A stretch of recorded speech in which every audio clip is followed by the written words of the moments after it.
உள்ளத்தில் அன்பென்ற விளக்கை ஏற்றி உலகத்தின் துன்பத்தை போக்க எண்ணி வெள்ளமாய் பெருக்கெடுக்கும் இரக்கத்தோடு வேண்டிய நல்பணிகளுக்கு திட்டம் தீட்டி பள்ளத்தில் வீழ்ந்திருந்த எளிய மக்கள் பாங்குடனே மேடேறி வாழ்வதற்கு அல்லத்தான் குறையாத அருளை பெற்ற அன்னையவர் செய்தவைகள் கோடியாகும். அப்படிப்பட்டவர்தான் அன்புக்கோர் அன்னை லியோப்ரவோ. பல்லாயிரக்கணக்கான பெற்றோர் இல்லாத குழந்தையை ஈன்ற வாழ்வில் உயர்ந்த நிலைக்கு கொண்டு சென்ற எங்கள் பகுதியில் உள்ள தொண்டு நிறுவனம் 50 ஆண்டு பொன்விழாவை நோக்கி சேவை தொடரட்டும், தொன்று தொட்டு வளரட்டும், மக்களுக்கு செய்யும் தொண்டு இறைவனுக்கு செய்யும் தொண்டு என்ற முதுமொழிக்கேற்ப வாழ்ந்து சிறப்பு பெற்றவர்களில் ஒருவர்தான் அன்னை லியோப்ரவோ அவர்கள். கரூர் மாவட்டம், கடவூர் வட்டம், சேவாப்பூர் மற்றும் கடவூர் பகுதி மக்களின் அன்பை பெற்றவர் அவர் தான் நிறுவிய நிறுவனத்திற்கு வைத்த பெயர் இன்ப சேவா சங்கம். இந்த பெயரையே சங்கத்தின் நோக்கத்தை தெளிவாக விளக்குகின்றது.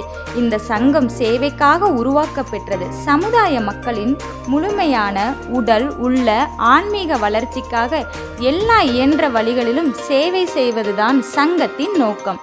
சாதி, இனம், சமயம் மற்றும் எந்தவித வேறுபாடும் கருதாது பணி செய்ய வேண்டும் என்பதே அன்னையின் கருத்து. இன்ப சேவைக்கு அடிப்படை அன்பு.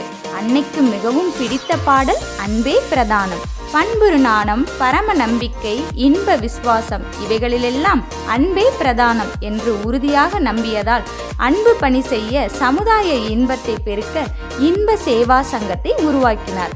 ஆதலால் தான் உருவாக்கிய கிராமத்திற்கு சேவாப்பூர் என்று பெயரிட்டார். சேவாப்பூர் ஒரு காரண பெயர். அது சேவையால் உருவான ஊர், சேவையின் சாதனைக்கு சான்றாக அமைந்த ஊர், சேவை மனப்பான்மையை வளர்க்கும் ஊர்.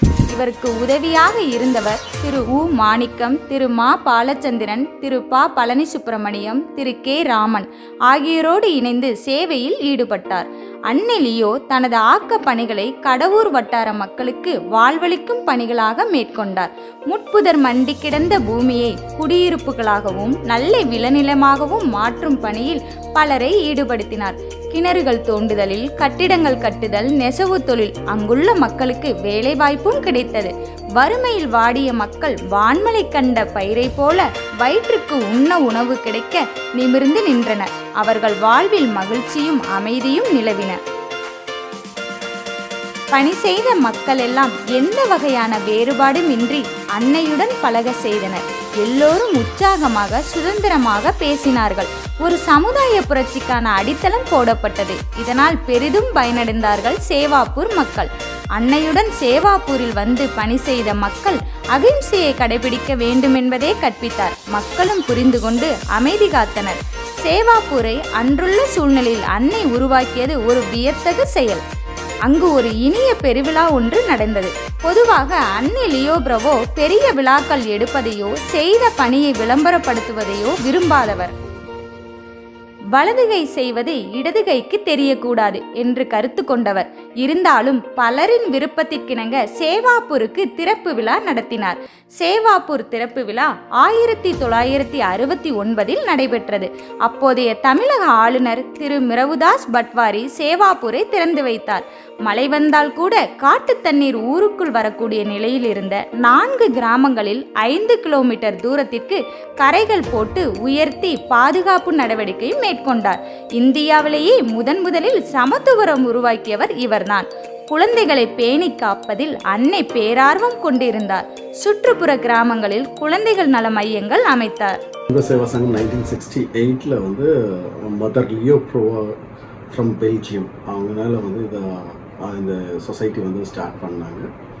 ஸோ அட் த டைம் வந்து இது வந்து டிப்பிக்கலி பேரன் லேண்ட், இங்கே எதுவுமே கிடையாது. ஸோ அந்த மாதிரி ஒரு சுச்சுவேஷன் இருக்கும்போது பூதன் லேண்டில் வந்து இந்த லேண்ட்ஸ் எல்லாமே கவர்மெண்ட் ஆஃப் தமிழ்நாடுக்கிட்ட இருந்தது. ஸோ அந்த டைமில் வந்து இவங்களுக்கு சோஷியல் சர்வீஸ் பண்ணுறதுனால exclusively for under privileged and orphans, ரொம்ப எக்கனாமிக்கலி அண்ட் சோஷியலி வீக்கர் செக்ஷனுக்காக வேண்டி இந்த என்ஜிஓ ஸ்டார்ட் பண்ணாங்க. ஸோ அவங்க ஸ்டார்ட் பண்ணும்போது பேரன் லேண்ட் வந்து first she started water management பண்ணாங்க. அதுக்கப்புறம் பார்த்தீங்கன்னா க்ரீன்ஸ், ட்ரீஸ், பிளான்ஸ் இதெல்லாமே கொண்டு வந்து இதை வந்து நல்லா டெவலப் பண்ணி கொண்டு வர வச்சாங்க.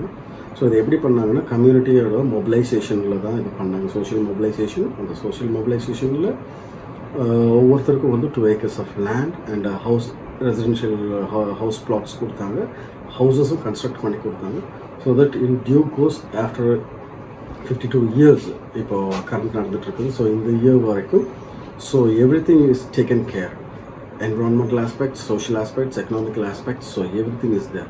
So we are having here a genetical garden. அதுக்கப்புறம் எல்லாமே ஆர்கானிக் அண்ட் பயோடைனமிக் ஃபார்ம்ஸ் தான் இருக்குது. ஸோ இந்த ஐஎஸ்எஸ் அம்ப்ரோவில் பார்த்தீங்கன்னா the School of Biodynamic Farming இருக்குது, தென் அனேலியா ஹையர் செகண்டரி ஸ்கூல் இருக்குது. So all the projects together put together for the betterment of the human being as well as to the environment. இதுதான் நம்ம ஐஎஸ்எஸ்ல நம்ம பண்ணிட்டு இருக்கோம். தேங்க்யூ.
சேவாப்பூரில் அன்னையின் நினைவகமான அமைதி பூங்காவுக்கு அருகில் நடுத்தெருவில் அமைந்திருக்கும் ஓம் கோவிலின் அமைப்பு நம்மை வியப்பில் ஆழ்த்துகின்றது, சிந்திக்க வைக்கின்றது. ஒரு மேடையின் மீது ஓங்கி வளர்ந்த கல்தூண், அதில் 8 பட்டைகள், ஒவ்வொரு பட்டையிலும் அன்பே பிரதானம் என்ற 2 சொற்கள் தமிழ் உட்பட 8 மொழிகளில் பொறிக்கப்பட்டுள்ளன.